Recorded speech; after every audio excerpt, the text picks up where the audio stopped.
Hello, folks. Welcome back to World War II TV. And as we continue our look at Canada in World War II, our special guest today is Megan Hamilton, who's going to talk about training and morale and just creating an army, basically from scratch in some ways, within the Canadian Army. Megan joins us now live from London, where she is working on her PhD under Jonathan Fennell, who is one of those historians who I've known quite a long time, kind of via emails, but never managed to actually get on the channel yet. But I've got one of his underlings, is that proteges? That's a good word. Anyway, folks, today, as I say, I just want to remind people that if you're new to the channel, all the information you need is in the description below. You'll find links to my guests' books, website, Twitter accounts, Facebook, things like that, and you'll find sometimes links to other shows that connect with the theme we're talking about today. But without further ado, I'm going to bring Megan in. So good evening, Megan. How are you today? Good. How are you? I'm very well. So how did a Canadian historian end up living in London studying under Jonathan Fennell? That's my opening question. Yeah, that's a fair one. I was very, very fortunate. I was over here in the UK last spring in 2022. I was all set to do a second master's degree back in Canada. I was just over here temporarily. And funny enough, this position popped up and I was already arranged to meet with Jonathan that night. And things just went on from there. I did have to apply, but very fortunately, I am here. Brilliant. And we were just talking before going online. You've studied under some incredible people. Mark Milner, who's been on the channel a couple of times, and it's wonderful to see that the old guard of historians are still out there, kind of trying to bring forth the new generation of historians. And Brad from On This Day in Canadian Military History is reminding me and keeps telling me that you're going to be the superstar of Canadian military history in the next couple of years. So I'm glad to have got you when you're available. So that's good. So yeah. And so we're talking about training, and you've got come on with a PowerPoint. We'll put it up on screen, folks, and I'm in charge today. Megan will tell you when to move on. And folks, we will do the questions at the end today, unless there's anything really pertinent to something that's on screen. We'll do it as we go along. But basically, we're allowing time at the end for questions. So there we go. So over to you, Megan. Great. Okay, I'm going to dive right in tonight, and you guys will see how it all comes together. But I'm going to start by emphasizing the fact that is visualized on the screen. So very clearly, we can see that the Canadian Army of the Second World War spent much more time preparing and training their citizen soldiers than they did in sustained action. So despite this, though, training is discussed significantly less by historians of all types than actual battle. As Paul and I were discussing, training is often seen as maybe a little bit boring. Sure, battle is maybe more exciting and definite, but training is what creates an army's ability to fight. Historians agree that training functions as a cradle for collective action, morale, empowerment, self-confidence, and ultimately success in battle. Maybe a seemingly obvious fact, but it is necessary to point out from the onset of tonight's discussion. So overall, war involves a lot more than guns and glory. So yep. Great. You can leave it on that slide, Paul. Thanks. So with that, good evening to all you, and thank you so much for joining us tonight from your various locations. It's wonderful to be on here with Paul, and I thank him for inviting me to be a part of the Canadian Week program. My talk is going to cover Canadian Army training in the Second World War, a broad and vast topic.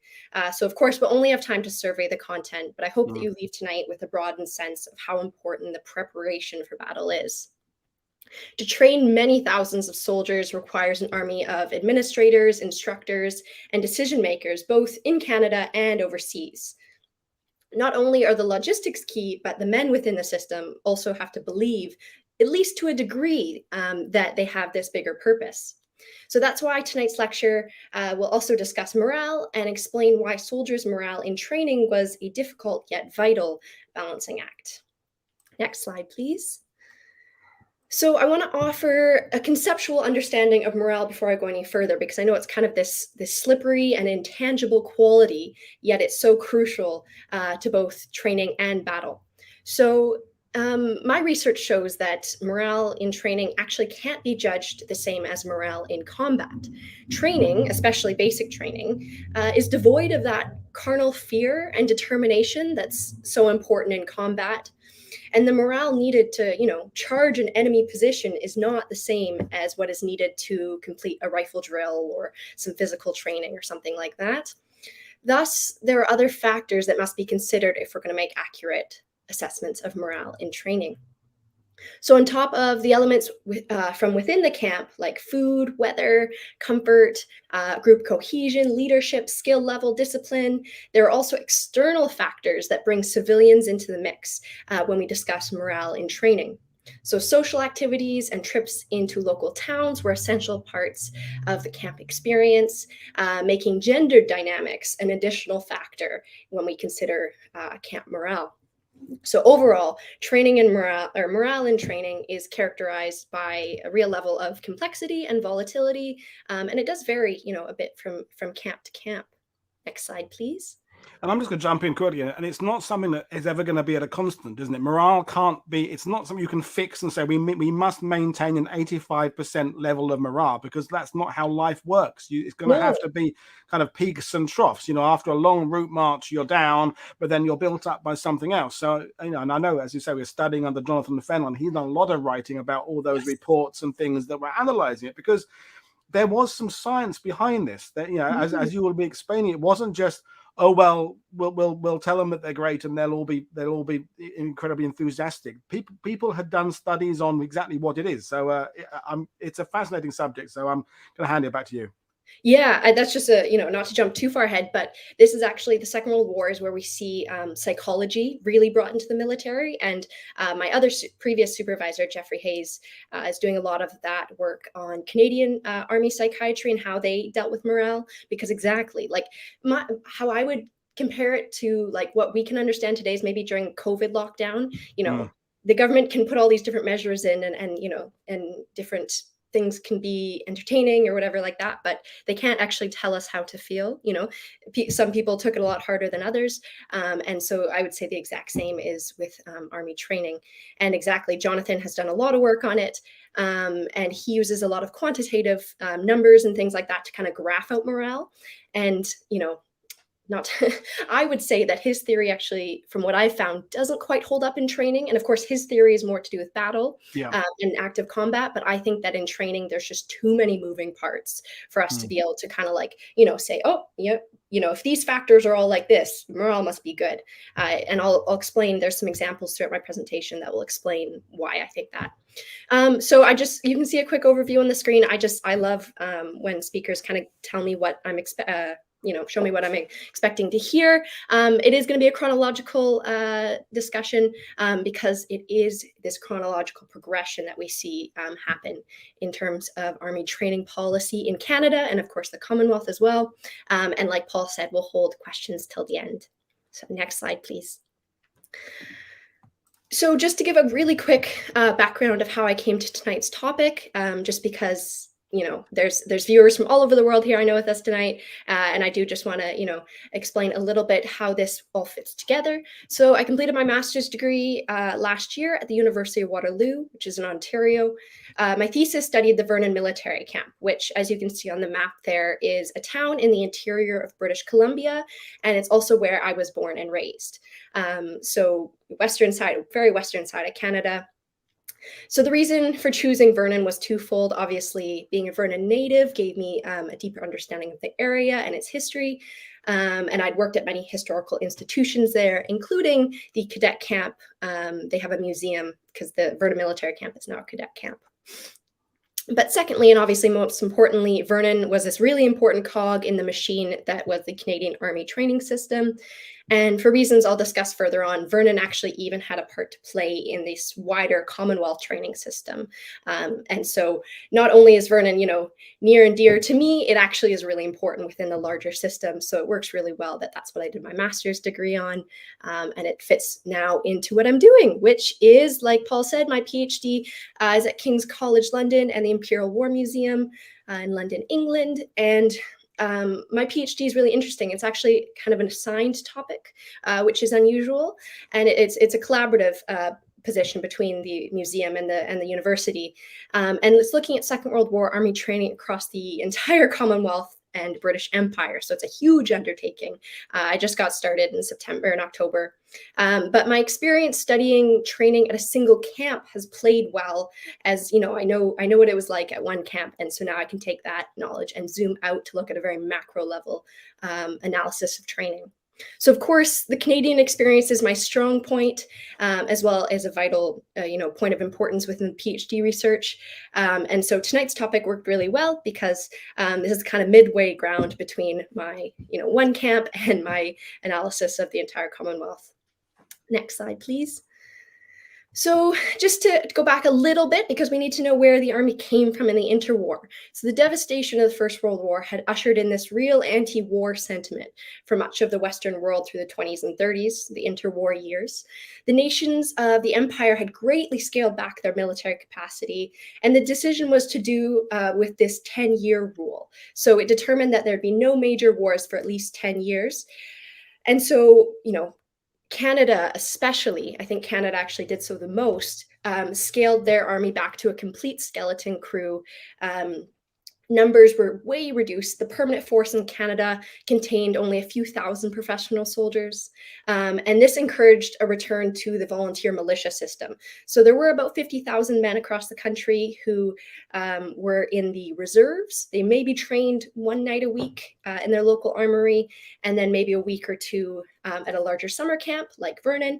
But it was very loosely organized, poorly funded. We are through the Depression at this point, and meaning that training standards were rather relaxed and unfocused. And one historian phrased it that, quote, their training was so limited that they could march around a parade square but not defend it.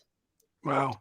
It reminds me of the work of Alan Allport and his Browned Off and Bloody Minded about I'm almost sort of summarizing what he said, is that the territorial army in Britain between the wars was almost a hindrance more than an advantage. It was so antiquated and so stuck with outdated traditions, and the people involved in it were such, not always, but there was such poor quality in places that it would almost have been better not having it at all, because the modern army that was needed when war came along was just something so different from the pre-war or interwar period. It said might as well not have started with anything. Would that be sort of true with Canada? Yeah, actually, I would say, as I'm digging into my PhD research, actually, I would say that the narrative tonight I'm telling is Canadian, but there are a lot of similarities. And actually, that's what I was just about. Yeah. So Douglas Delaney is a Canadian historian who's been doing some big Commonwealth-wide research. His book, The Imperial Army Project, tells kind of that story. Is like exactly like it essentially chronicles why the Commonwealth was able to cooperate so well in the Second World War, and he traces that all the way back to essentially the start of the century. But the story tonight, isn't actually totally out of line for Australia, New Zealand, and even Britain, like you said, Paul. Yeah. Unfortunately, it is. There are quite a few similarities. So, everything's down to a skeleton crew, but that doesn't mean that the few at the very, very top of Army Command had slacked off. So, like Douglas Delaney explains in his book, the head military figures of the Dominions and Britain kept in really close contact throughout the interwar years. This was both through formal channels, like a few conferences and things, but also through lots of informal channels, letter writing between one another. And they kept each other up to date on their respective situations. So these relationships really solidified during the First World War, and then they continued through the interwar period, which was vital to create this cooperative imperial army during the Second World War. Next slide, please. So just to give a really quick overview, of course, the war starts on September 1st, 1939, with an aggressive Nazi Germany invading Poland. Britain and France, of course, had signed a deal with Poland that they would come to help if this ever happened, but Germany invaded Poland anyway, thus pulling the world into war. But I want to make it clear for maybe some of the non-Canadian viewers that we being Canadians, weren't automatically at war this time. So in the First World War, we were automatically at war when Britain declared war.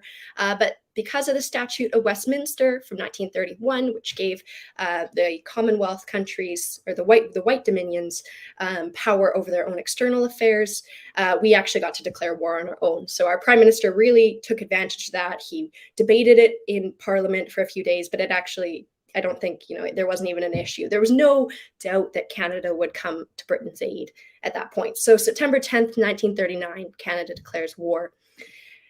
And to say our war effort started small is no understatement, but by the end of the summer of 1940, the fall of France, Canada was actually Britain's one of their biggest allies, and we really had to ramp up our efforts. But as I said, things very much start with this policy of limited liability. Next slide. So the war news caused a flurry of anticipation regarding the possible mobilization of regiments across the country through the extreme enthusiasm. The extreme enthusiasm of 1914 was absent because these men enlisting in 1939, their fathers served, their uncles, war is not foreign to them. And so, there wasn't that extreme enthusiasm, but a fair number of men did hurry to sign up. Some were motivated by prospect of employment in a time when the influences of the Great Depression were still lingering. A stable job and clothing and food and things like that looked awfully attractive if you maybe hadn't been working for 10 years. But of course, others maybe had other more noble motivations why they decide to enlist. And I don't want to say that I'm going to paint one wide brush because everyone had slightly different reasons. So while many regiments swelled, others were disappointed. So for example, in the case of the British Columbia Dragoons, all that was done was the registration of those who would answer the call when it came time for the regiment to be fully mobilized. So other than the few men they needed to guard the armory or maybe the train station, the BC Dragoons continued their weekly training sessions at the local armory for the time being. Their unit was not called upon for active service, as this was the phony war in Europe, and that allowed the Canadian government to maintain that policy of limited liability. Next slide.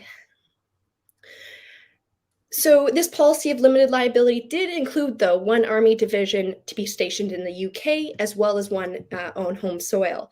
So thus, the 1st Canadian Infantry Division arrived in Britain on 1st of January, 1940. However, you can't think that, or I don't want anyone thinking that this was a force that was ready to fight. They lacked modern weapons and equipment. I mean, so much as I hear that they didn't have proper steel helmets all the way through the division. And the first several months in the UK were really just spent waiting for equipment and also being trained in out-of-date methods. So the majority of their officers were First World War veterans. And of course, at this point, we don't really know what the Second World War is going to look like. They don't know that it's going to be anything different than the First World War.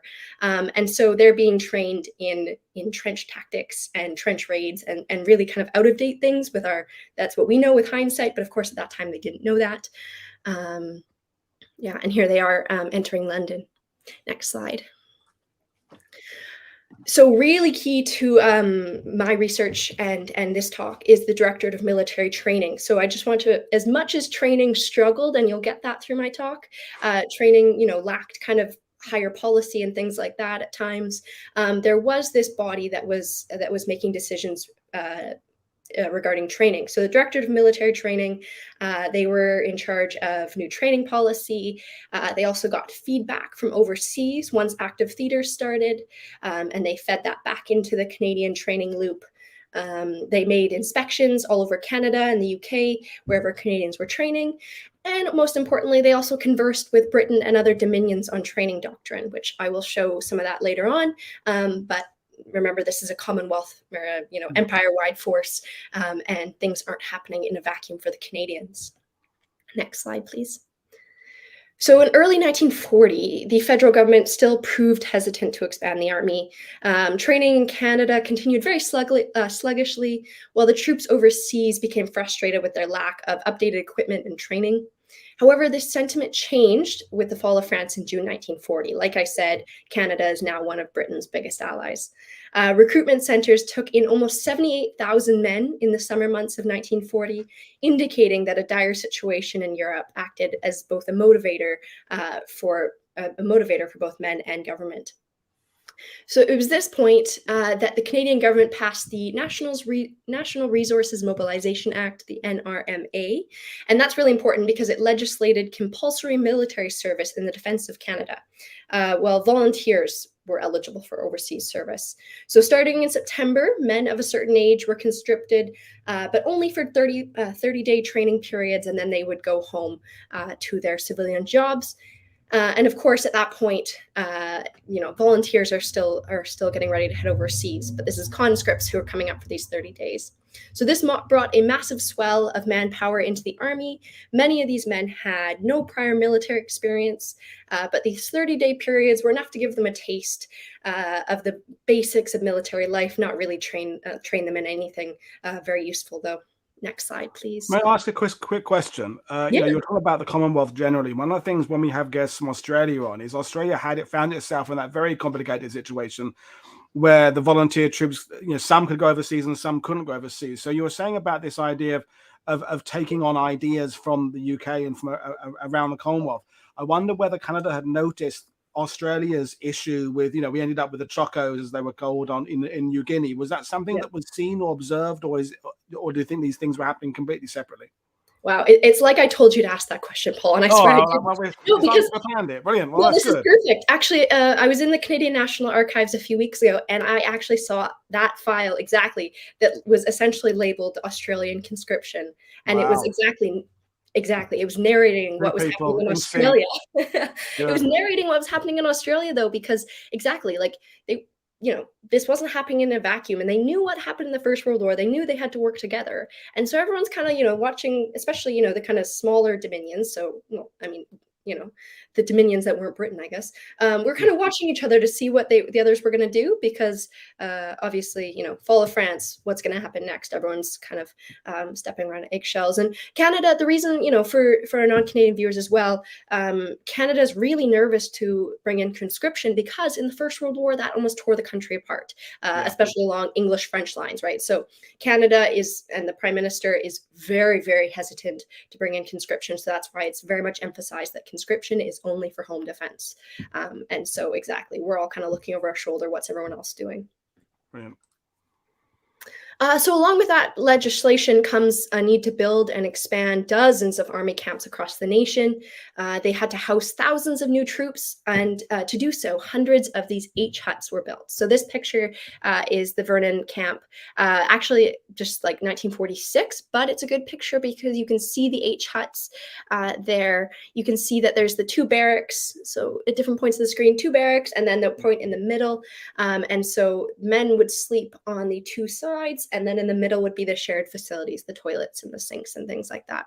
So those were popped up all across the country very, very quickly.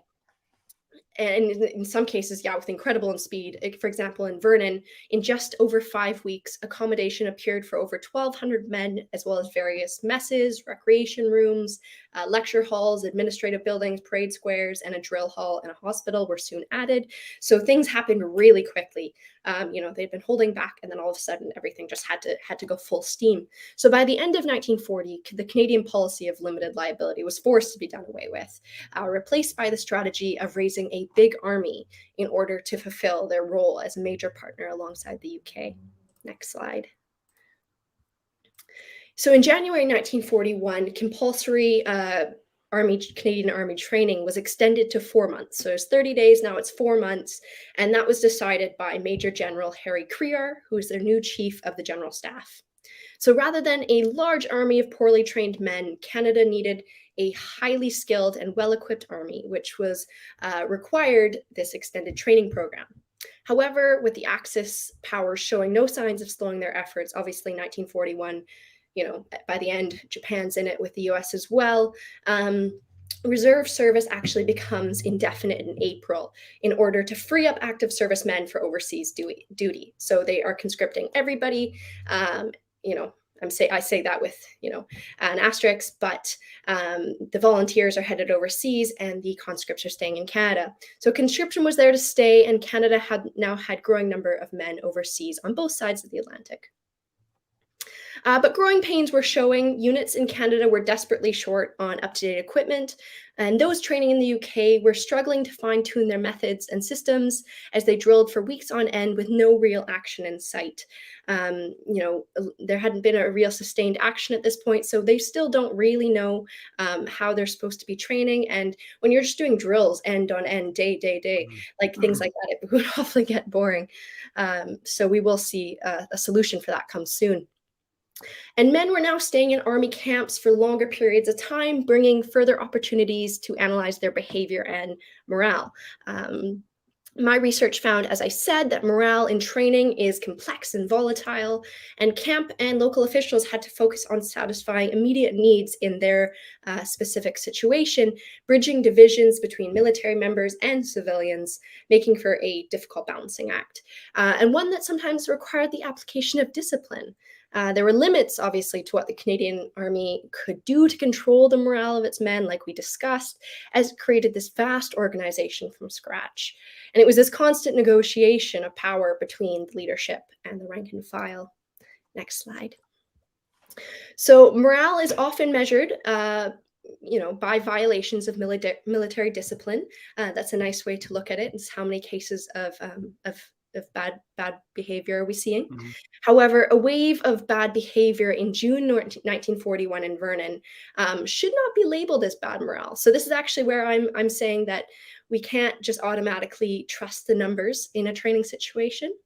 So actually, the main culprit in this situation was poor Army policy. So on June 2nd, there were 67 simultaneous cases of soldiers going absent without leave, or AWOL, from Vernon, which is much higher than they had ever expected. I think they had about 1,500 men in the camp at that point. So many of the active servicemen, this is what actually happened, had caught hints that they were going to be sent east soon for further training. And then from there, they knew they'd be sent overseas. They weren't likely to come back west. So this was probably their last chance to see their families, because most of them were from the Vancouver area, so the very west coast of Canada.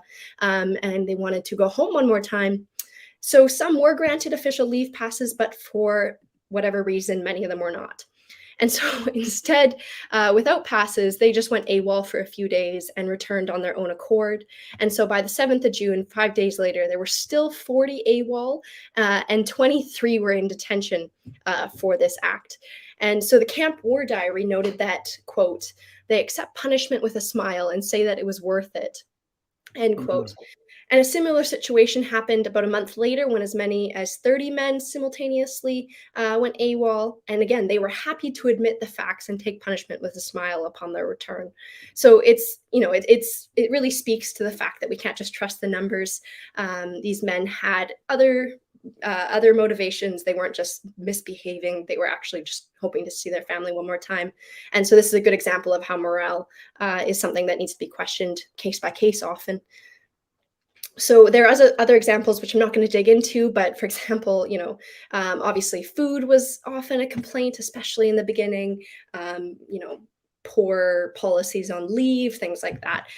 And when men didn't have active combat right on their minds, obviously they're going to nitpick at these kind of luxuries, I guess, that men over in combat theaters might kind of scoff at, for them even being upset on that.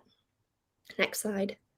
So to give you an idea of how it might have looked for a recruit in 1941, I'm just going to share a brief story about this guy here, Leo James Netzel, who I've done a bit of work on, and he's become near and dear to me. I was able to meet some of his family, and he is from Vernon. So he was born in Manitoba, which is in the kind of the middle of the country, in 1923, to a large Eastern European family. They soon moved to Vernon and settled near our horse racetrack, and that is also not far from the military camp. So Leo was a very sporty young boy. He soon got involved at the racetrack, and from 1935 to 41, he was a stable boy and a jockey, and he raced all over North America before he was even 18. So in 1941, he enlisted at the Vernon camp. He was the first of his family to do so, despite having two older brothers. However, he was still 7 months shy of his 18th birthday. And whatever his motivation to enlist was, we don't know, but it was strong enough to push him to lie about his age by 2 years. And this is not uncommon. There were soldiers who weren't yet of age who decided to lie, and often enough, it was just allowed to happen. So he was a healthy young man. He was sent to Vancouver 2 days later with other active recruits from the area. And he spent a total of 16 months training in Vancouver with the Irish Fusilier Regiment before departing to the UK in June 1942. He then trained in the UK for another 2 years. So Wow. Just talking about, boredom and them feeling like they're not really doing much productive work. I mean, he's training for 3 years before he sees action. So in 1944, though, he did go into Normandy and through northwestern Europe with the Canadian Scottish Regiment, but unfortunately he was killed in action along the Leopold Canal on 8th of October 1944. Next slide. I'm sure you're going to talk about this in a minute, but in your opinion, can you overtrain someone? I mean, you can over sharpen a knife to some extent. I think How was it balanced to not become repetitive? I mean, I can't imagine training for 3 years before you go into combat, and that's also, and I'm sure you're going to bring this up. It's a lot when he gets to the UK. That your example there, that's alongside people. He's going to be meeting people in pubs who've got a brother in El Alamein, or they lost a son at Singapore, and what are you doing? I'm training. Yeah, and that's sort of a sore point for the Canadians, right? That action was now happening in North Africa, yet here we were, on defense duty or whatever they want to call it in the UK. And that's actually, again, Paul, it's like we scripted this. That's why we come to battle drill in 1942. Right. And this is a bit of a solution to that boredom, because boredom is really a big name of the game in especially 1941. And so in 1942, Canadian Army was expanding their overseas presence. We now have the 1st Canadian Army, and they have their overseas headquarters in London, while they also maintain 2 divisions in Canada for home defense. Obviously, we now have the war in the Pacific raging on. But in terms of training, the biggest development in 1942 was battle drill. And so it was an important addition to the Canadian Army who, as one veteran said in his post-war memoir, went battle drill mad. So this probably speaks to this kind of level of boredom and this over-enthusiasm for something new. So Vernon, again, fits in really well to this story because it was actually the only battle drill school in North America for quite a period of time. And that actually brought some of the most highly trained Canadian officers, as well as British and Americans, into the camp, which I'll explain.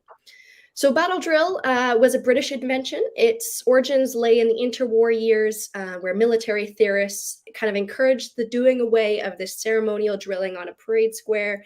And they needed to, change up. They had this idea that things couldn't be as they were. So it wasn't, though, put into practice until after Dunkirk.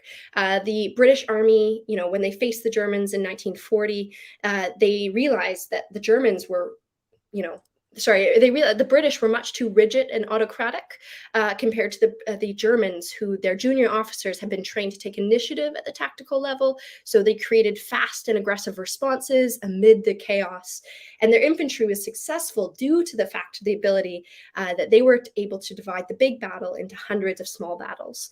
And the British just found that they couldn't work like that. So this lack of similar training in the British Army led to this humiliating expulsion from the continent and the fall of France soon after. So in the hope of increasing British tactical prowess, Lieutenant General Harold Alexander introduced that training theory that had been introduced in the interwar. And it was his disciple, Major General Utterson Keslow, who put it into action the following spring when he took command of the 47th London Division. The training method broke down tactical procedures into elementary exercises, beginning on the parade square, but then progressing to more challenging and realistic terrain. So war was no longer about marching in formation, but now the norm was running and jumping and climbing, all while attempting to problem solve within small units. So physical fitness and tactical knowledge of each individual soldier was essential factors in this new era of warfare. And when exhaustion or fear took over, this kind of training was what would help soldiers react without thinking. So it was Utterson Keslow and the 47th Division who drove the adoption of battle drill training in the UK. Next slide, please. Perfect. As battle drill, became more widely employed, its use expanded beyond just the physical preparation and into the realm of mental inoculation. So the horrors of the First World War had become well known. And like I said, many of these soldiers, their relatives had been in the First World War. They had this exaggerated false inner mental picture of battle as this overwhelmingly terrifying thing. And so men, before they went into actual battle, needed to be exposed to the sights and smells and commotion of battle that they would face. So battle drill was this opportunity to do so gradually. So they used smoke, fireworks, blank rounds, and even animal entrails, all to kind of warm soldiers' senses up to what they might experience in battle. So according to the kind of strategies of battle drill, it was this combination of physical practice and mental exposure that would foster confidence. So battle drill was translated to the Canadian Army in the fall of 41 with the 2nd Canadian Infantry Division. They were stationed close to the 47th London 47th London Division. The Calgary Highlanders became the Canadian advocates after 3 of their officers returned from the British demonstration with positive reviews for their commanding officer, Lieutenant Colonel J.F. Scott. So he set up a regimental battle drill school within his own battalion, which eventually caught the attention of the Canadian Minister of National Defence, Ralston, and various other Canadian generals. So this was the backing that Scott needed, and by the end of the year, most Canadian units in the UK were conducting some form of battle drill, and they even were starting to publish their own battle drill Bibles, as they called them. So by April 1942, Battle Drill Wing had been set up at the Canadian Training School in the UK, and it trained officers and instructors for the overseas Canadian Army. So such a move made this training method officially part of the Canadian repertoire. But then when, it has to come over to Canada, and it did so with Lieutenant Colonel Scott. He was sent back to Canada due to him kind of aging out of active combat age. And so he set up a battle drill school on Vancouver Island to start with. But actually, after a few months, that was moved up to Vernon. And so it took, at least a year for Canadian High Command to be convinced that battle drill wasn't just a passing fad, which is really interesting because battle drill, like I was saying, was kind of this perhaps solution to boredom. And commanders realized that their men were bored of just repetitive training. But, the High Command was actually really skeptical of it. And for example, in Vernon, it took about, I think it was like 2 years or something until they gave the battle drill school like real accommodations. They were just in tents for about 2 years, which in Vernon, the winters are like minus 25 and the summers are like plus 30 degrees Celsius. So that speaks to just, how kind of skeptical they were. But in those, in that first year especially, Scott really persisted. He was very smart in kind of promoting battle drill, and he brought dozens of Canadian officers to Vernon to come see what he was doing there and try to get some higher ups on his side. And those are some great pictures from Vernon. Yeah. They built a replica town to work on things like that, and then basically officers crawling through mud right there. Next one, please. So just a quick question, and again, if you're going to elaborate on this anyway, I apologize for bringing it up too soon. But the battle schools, in my understanding, and correct me if I'm wrong, it's about equipping them, it's fulfilling the need of just making life less boring, but also it's about equipping them with the tools, but not specific. They're not specifically being taught in Canada. This is how you engage and take out 3 Panzer IIIs. It's about the general tools that you can take forward to then, when you join your unit, would then be honed to the theater you're going to, the particular unit you're going to. So it's the general package of information you need. So urban warfare, as you say, focus on fitness, focus on working together and following orders, but it can't get too specific. Otherwise it's always going to be out of date, isn't it? Exactly. It's about making soldiers very agile and and kind of have them thinking in a different way, that it's not, I have to radio back and ask what to do next, or I have to wait for my officer to catch up. I can, within my platoon, or even, maybe my company, I can make decisions and we can keep moving for this larger goal. Confidence in many ways. Yeah, good. Oh, exactly. Right, exactly. Back to you. So I'd say that by 1943, we've had kind of this struggle to find a training doctrine over the years. But I think by 1943, I would say that the Canadian Army started to hit its stride. And so there was a lot of cooperation, like I said earlier, between Allied armies. And this was at an all-time high in 1943, as highlighted by this document. And you shouldn't have to be able to read it. It's quite small, I know, but I just thought it was fantastic when I found it a couple weeks ago in Ottawa. And so I'm just going to read out to you that last paragraph at the bottom, which I think really makes my point about Commonwealth-wide cooperation. And so this document is, I think it's at the end, end of 42, and it's from the Canadian Directorate of Military Training, and it's sending it to the South African equivalent, and just giving them an update essentially on what the Canadians have been up to in 1942. So it says, all training has been brought strictly into line with that being taught and carried out in England. British training pamphlets are received and reproduced in Canada and distributed on a generous scale to training centers and field units with a view of ensuring a common doctrine of training in Canada and England. So I kind of, when I found that, felt like, there's my point proven.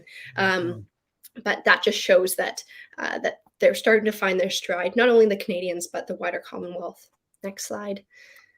So on home soil, they were fine-tuning their training systems. They were debating kind of different training systems, if they were going to send soldiers to different camps, or if they were going to kind of move units together. But it was mostly fine-tuning. They were bringing back lessons, obviously, from the Dieppe raid in North Africa, because this wasn't happening in a vacuum. There was a feedback loop through official channels and informal channels.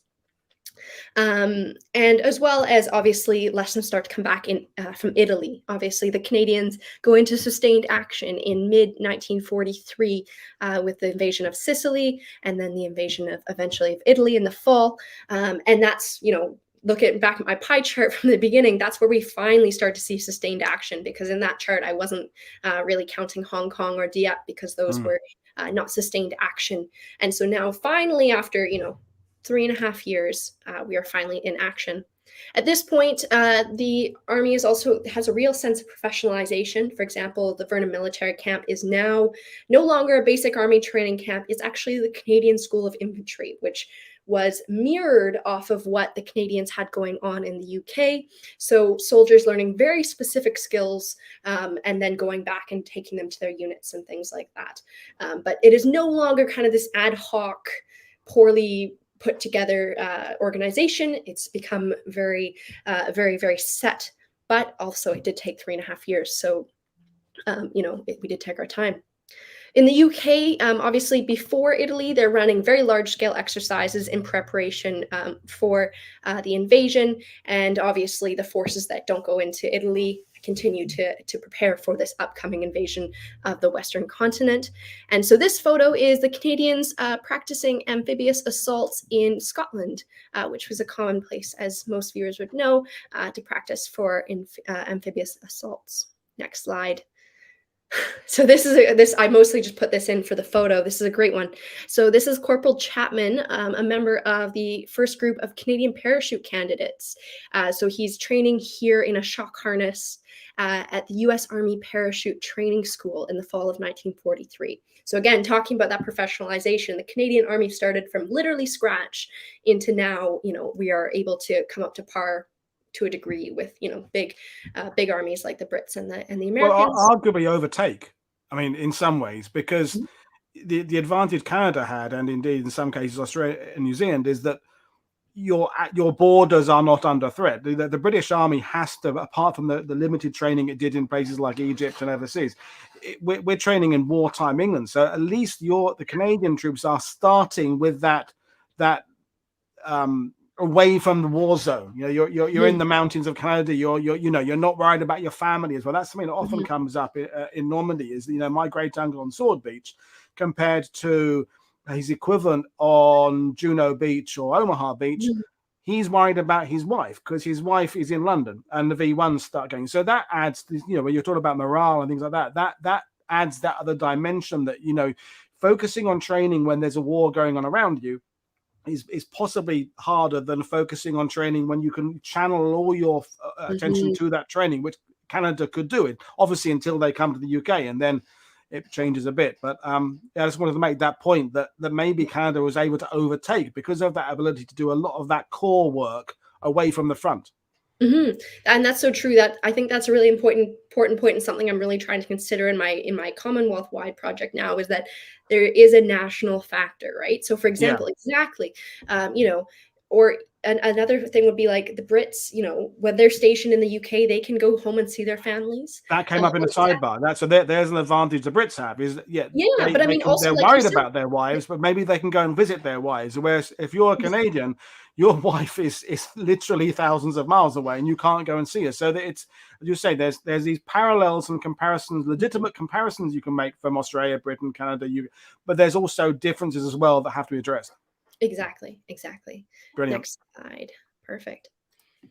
So 1944 obviously is the year that all this training is put to the test, whether in Italy and of course the large invasion into Normandy and Northwest Europe. So the Allies, they knew that they were working towards the invasion of the continent, and major exercises had been taking place all over the UK, as well as, you know, things ramping up and working themselves out in Canada, and that was all vital rehearsal for this coming invasion.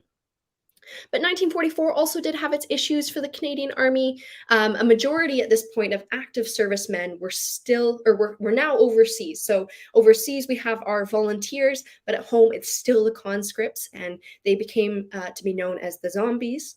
And so Canadian manpower is reaching its limits, and this big army that Canada had created overseas was in dire need of rank and file replacements, and that's really important because I'm going to talk about officers in a second. Hmm.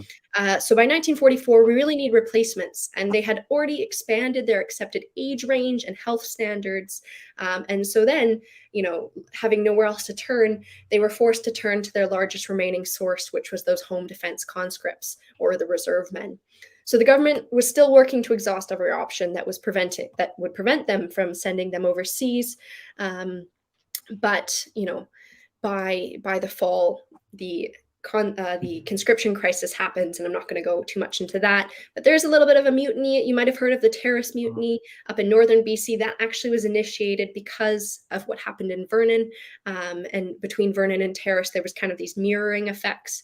And the units that were very involved with those two events had been up in Kiska, right? So they had seen, you know, another part of the continent, or not really. It's not active combat too much, but yeah, so things are happening in Canada in 1944 because it's mostly conscripts at home. There are a lot of tensions across the country, and it's a big political issue. Men overseas are very, you know, large majority of them are really ticked off that men are willing to stay home at this point when there are so many men overseas who, you know, haven't been home in years. They haven't really had proper leave and things like that. So it becomes a big issue. But of course, like I said, there's a feedback loop going back to training. So once Normandy and the invasion starts, there's a feedback loop. Training, you know, is always happening. That's the thing to remember, is that training is always happening, whether in proper training camps or even out in the field. You know, soldiers are getting mini lessons. They're also learning as they go, obviously. And that's the big difference, that once we're in active combat, soldiers are learning on the job. Next slide. So the Can Loan program. So like I said, in 1944, we were short of rank and file men overseas, but actually had too many junior officers. So kind of late 1943, the Canadians had too many junior officers, and actually the Brits were short of such. And so by early 1944, this Can Loan program started, and it was initiated in order to share Canadian officers with the British Army, which is actually great proof of the interoperability, right? So the Canadians, you know, they learned things in the British way of things, in the British way of working. And so it actually worked really well just to kind of slot junior officers into places they needed them in the British Army. And so they originally asked for about 1,500 of them, but that was later reduced. So it was about almost 700 Canadian officers that served with the British Army, mostly in Western Europe, but some in other theaters. And it was proof that the Canadian training system was, again, producing results. Like I said, they really, you know, there was this real progression. So, for example, this is Captain Ashton Kerr, a Canadian Can Loan medical officer. He served with the British 1st Airborne Division. And in this photo from the fall of 45, he's en route to Canada for a bit of leave. We are post-war, but Mm. and so the Can Loan did become quite an identity for Canadian officers. There was a Can Loan organization of veterans post-war. There's a Can Loan memorial in Ottawa, and so this was a really important part of Canadian military history. So I Next want to slide. just get your opinion on this. Was a positive for both countries Mhm. because naming no names back in my early days coming to Normandy, where I would bump into some of the Canadian historians and things of a different generation. When they found out I was a Brit, they were very scathing of Canloan, saying that it was just the UK robbing Canada of its best talent, and they thought it was a drain on their resources, and it was a. I heard this again and again, and it shouldn't have happened, I didn't know what to respond back then. But it seems to you're saying that there was actually they had more officers than they needed, and it was a good way of it benefited both parties. I don't want to put words in your mouth. Oh, Is that no, I what I, th- you I were think saying? you're right there. And more work needs to be done on this. There actually hasn't been too much done on this in quite a bit of depth. But I think that these soldiers, these officers, otherwise had no regiments to be a part of, and some even were willing to take, like, I think there's cases where people were willing to take rank reductions in rank just so they could get into active service, because remember, they've been waiting years to get into active service. They've been training and just sitting around and waiting. And so I think it's a positive. Exactly, it fits a need. And also it was not we're not in these national silos like historians often sometimes like to do these days, right? The Canadian First Army and the British this and whatever. Things were much more mobile and flexible, and I think this is a good example of that. Okay, and I just want to take the opportunity to mention, it's come up in the sidebar. My old mate Richard Fisher had republished as a hardback the memoirs of Rex Fendick's book, who was a Can Loan officer attached to the Middlesex Regiment and normally as a machine gun officer. And it's a really fantastic book.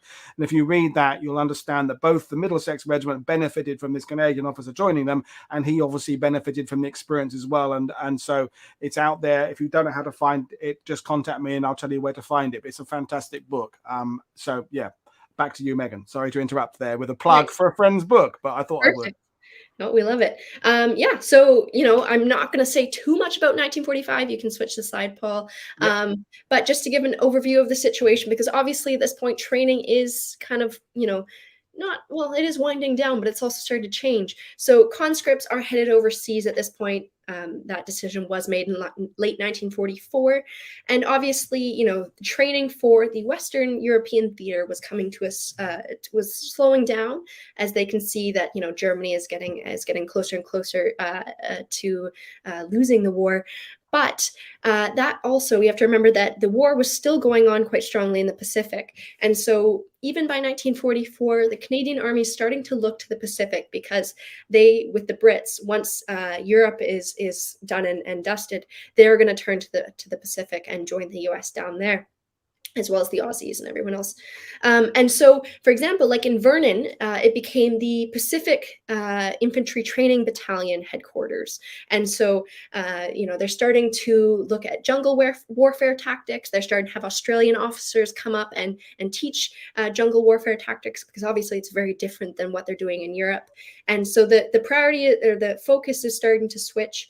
But they do know that because there's been so much upheaval with sending conscripts over to Europe, they can't do that. The government, it's more of a political decision. They can't do that for the Pacific. So they decide it's only going to be volunteers. But already in, early 1945, we see this focus start to shift. So, for example, this photo is some Canadian officers down in Australia. And so, like I said, there's lots of interoperability. And so Canadian officers being sent down to Australia to learn things, bring them back, and all that different kinds of stuff. So next slide. Perfect. So this is my last one. Training, just to say, it doesn't just end on a dime when the war is done. Training camps have to be slowly kind of piecemeal demobilized. For example, the Vernon camp didn't fully shut down until about March 46. They need to demobilize people properly. And like the First World War, they want to make sure everyone has opportunities and things like that and is taken care of. But obviously, training is very much a lot less prioritized and focused after the war ends, and men are kind of hanging around in camps, and that's a whole other discussion, is kind of what do you do in a camp when you're not actually training for war. But just quickly, like, why are we talking about this? As we said at the beginning, training can kind of be seen as this boring matter. It's really important to remember that the Second World War shaped the Canadian Armed Forces that we have today in various different ways, and it also geographically shaped Canadian cities. For example, where the certain camps sit, towns kind of grew around them. Or in Vernon, they deconstructed part of the camp and used that material to build homes within the city for returning veterans. Different things like that. And like I said at the beginning, it's really important to remember that Canadian Army spent more than double the amount of time in training than they did in active combat. And so that we need to talk about that and what they were doing during that time. And this is just a way that we can talk about international cooperation through Army training, through various, for future wars and what went on and things like that. Training is a great way to show that international cooperation was at a strong point during the Second World War. Next slide. I'm going to leave the narrative there. Obviously, I said this was just a survey, but thank you again, Paul, for having me, and thank you again to the viewers. I'm excited for any questions. No, well, great. Well, the first question we had is, when are you going to come back on World War II TV? Well, we'll address that later on. But you will get an invitation. That's for certain. So let's go with the question we've got. So Norma Graham is asking, were better trained men less likely to experience battle exhaustion, shell shock? That's a really fascinating question. Yeah, it's a tricky one. You know what? I don't think we can't paint one wide brush. I don't think it works like that. I don't think we can necessarily say, A leads to B. But, if you've drilled something over and over and over again, you know that when you're in active combat, when the fear and terror and exhaustion have set in, hopefully you have some kind of muscle memory, and hopefully your instincts are going to kick in.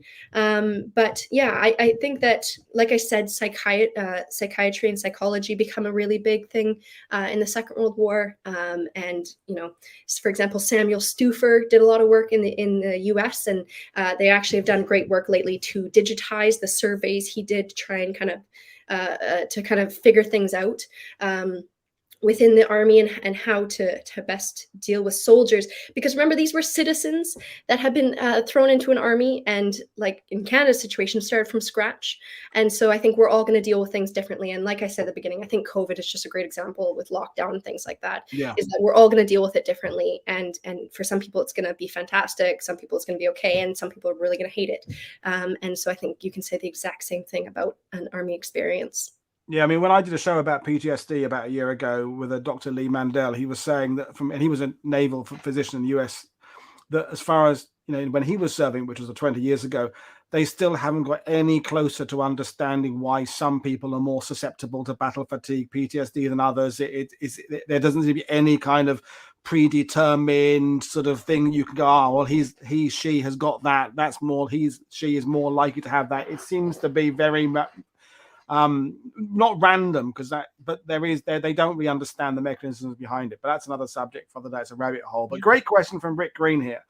Did training from the point of view of interoperability leave much scope for national level innovation? Did Brits accept Dominion lessons learned? And the Brits, it has to be said, aren't very good generally at learning from the Dominion countries. But I'm interested in your take on that one.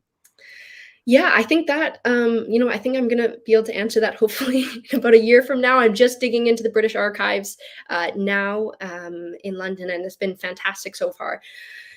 I'm hoping I find yes, but exactly as you said, Paul, there's a power dynamic at this point. And for example, even that quotation I read out from that document, you see that the Canadians are distributing British training material. It's not the other way around. And the Canadians are not really producing, what the War Office producing. For example, today I spent today in the research room at the Imperial War Museum, just looking through so many training manuals.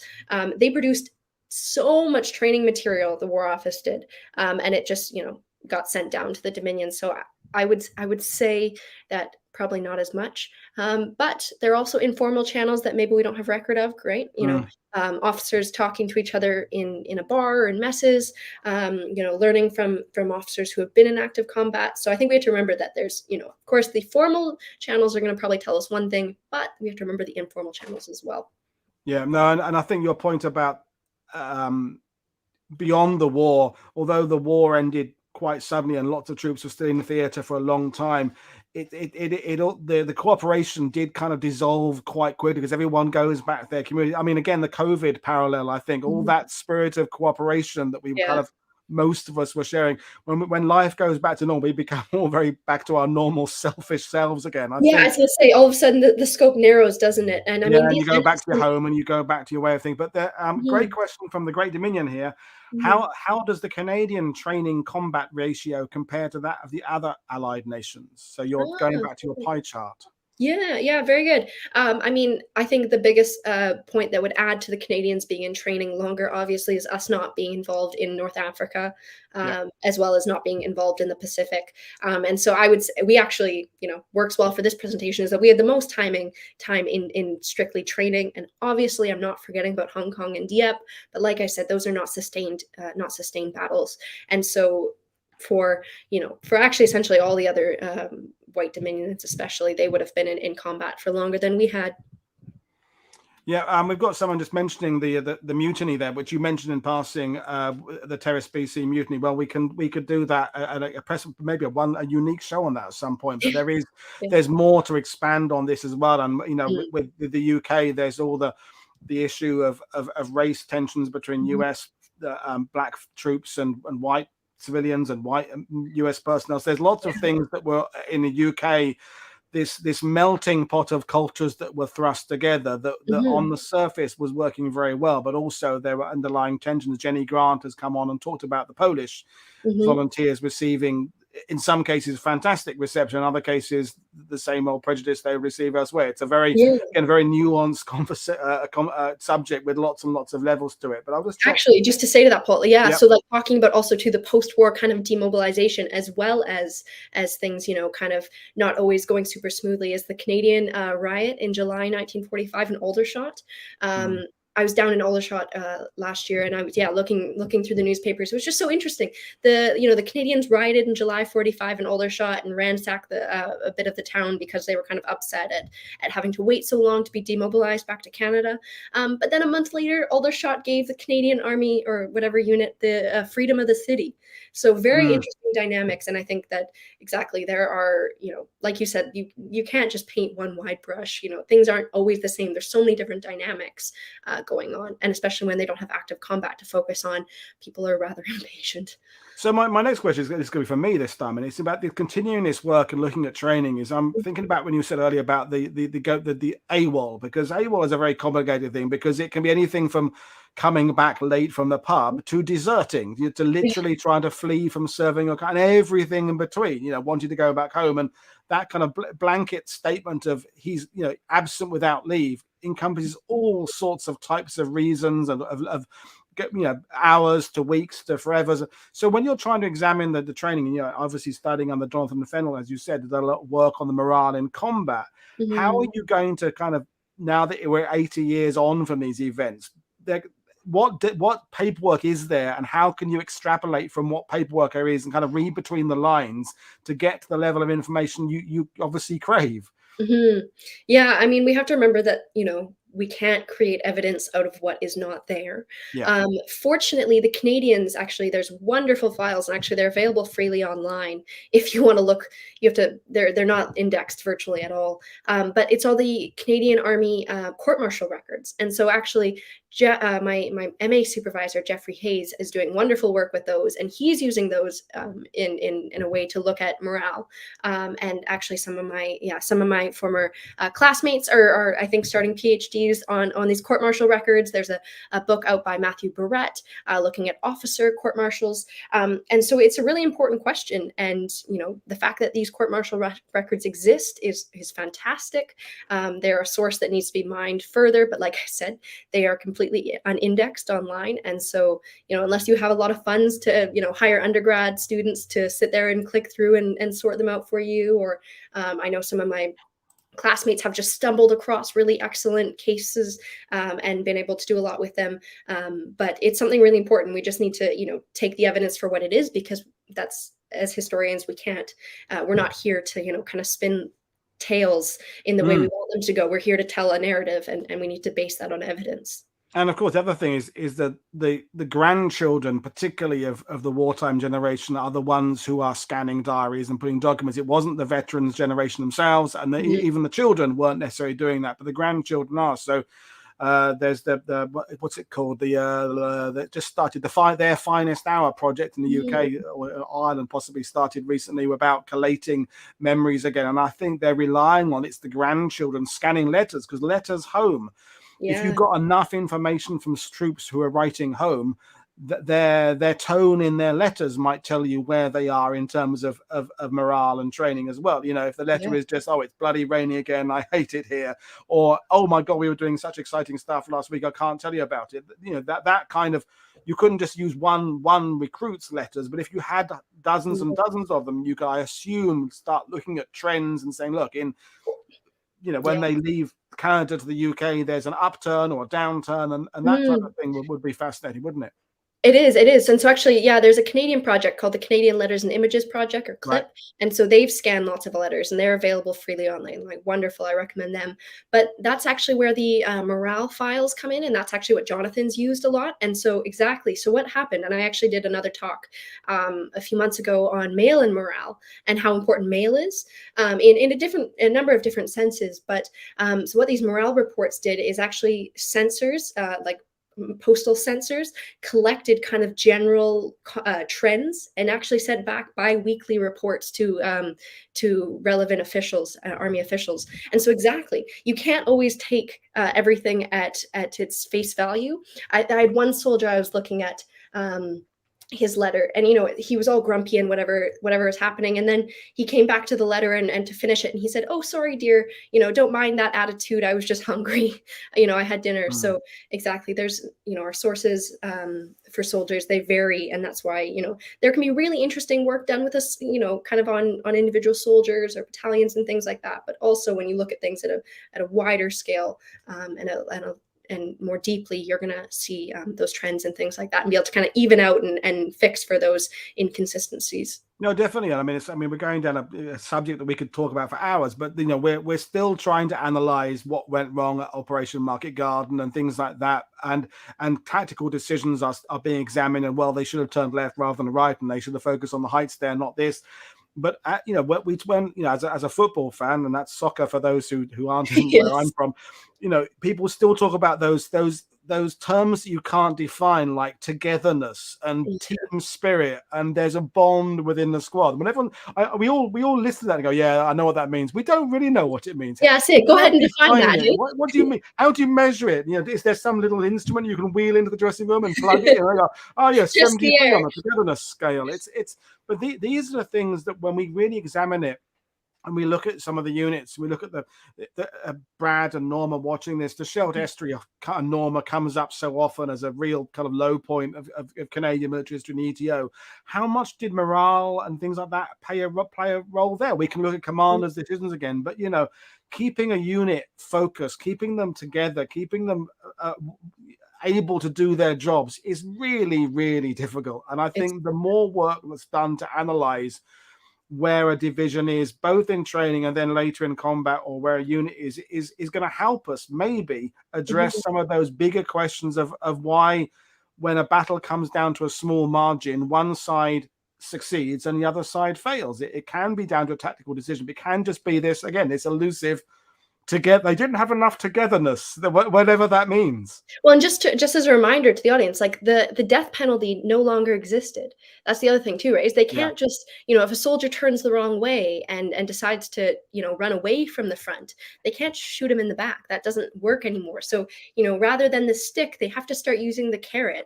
And all these different factors. But it's like morale, like you said, Paul, could keep us occupied for hours. It's such a complex topic. I mean, Jonathan still wrangles with it, and I'm hoping going to, God, do something with it. Well, I But mean, we all think you will do, and I've already had requests for you to specifically bring you back to talk about your work with the soldiers' mail. So that would be a fantastic topic. So, well, we will leave things there. Otherwise, I feel we're just going to go off a cliff and go down all these rabbit holes that we can't get out of. And it's better to end now and make people go, yes, bring her back, which I will bring you back. But an amazing presentation. I think everybody watching this, along with me, has learned a lot today, and not just learned a lot. It's given us things to go away and think about. It's not like you've answered everything. You've left these dangling ideas of, as you said there, what exactly is morale. So everyone go and write an essay now on what is morale, ready for the next World War II TV show, because we'll all give different answers.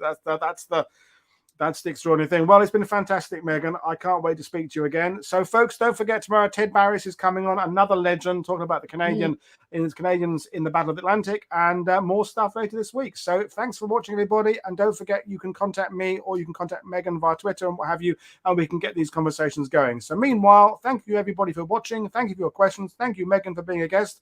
And brilliant. Thanks, everybody, for watching. Cheers, everybody. Bye.